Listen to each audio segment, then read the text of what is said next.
What if the key to achieving your dreams lies not only in hard work and talent, but also in your mind's eye? Imagine for a moment that you can harness the power of your mind to manifest your deepest desires. Sounds like a scene from a sci-fi movie, right? Yet this concept isn't as far-fetched as it appears. Welcome to the fascinating world of visualization techniques, a mental exercise that might just be the missing piece in your puzzle to success. Research in neuroscience reveals that our brains are incredibly adaptable and can be trained to influence our physical abilities.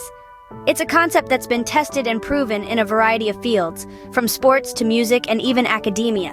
And here's the kicker. It's a tool that doesn't require any special equipment or training. All you need is your mind and the will to succeed. Now, let's dive into the journey of a man who has used visualization to conquer his field, the notorious Conor McGregor. Conor McGregor, a name synonymous with success in the MMA world. But did you know his journey is heavily influenced by visualization techniques?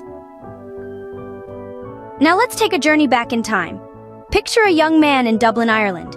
He's not in the ring, but knee-deep in the trenches working as a plumber's apprentice. The smell of PVC glue and the sound of clinking pipes are his everyday reality. But in his mind, he's somewhere else. He's in the ring, the crowd roaring, the belt in his grasp. This is Conor McGregor, long before the world came to know his name.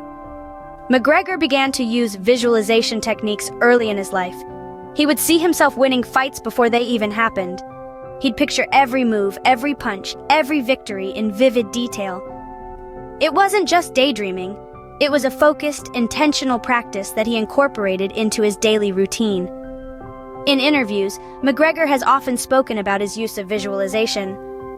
He once said, "I always visualized good things.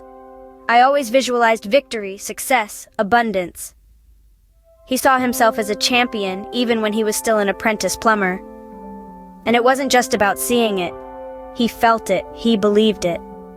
He lived in that reality in his mind until it became his truth in the physical world. McGregor's journey is peppered with instances of his visualization practices coming to fruition. One of the most notable is his fight against Jose Aldo at UFC 194. Months before the fight, he visualized knocking out Aldo in the first round. And when the time came, that's exactly what happened. But it's not just about the victories. McGregor also visualizes his training, his preparation, his recovery.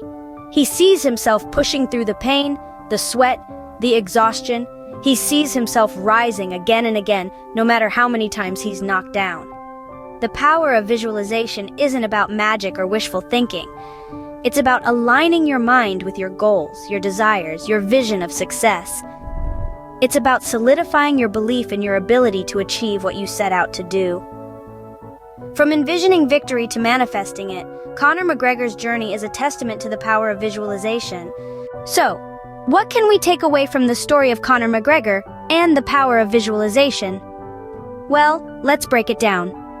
McGregor's journey illuminates how visualization is more than just a mental exercise. It's a powerful tool that can shape our reality. When we visualize, we create a mental image of our desired outcome.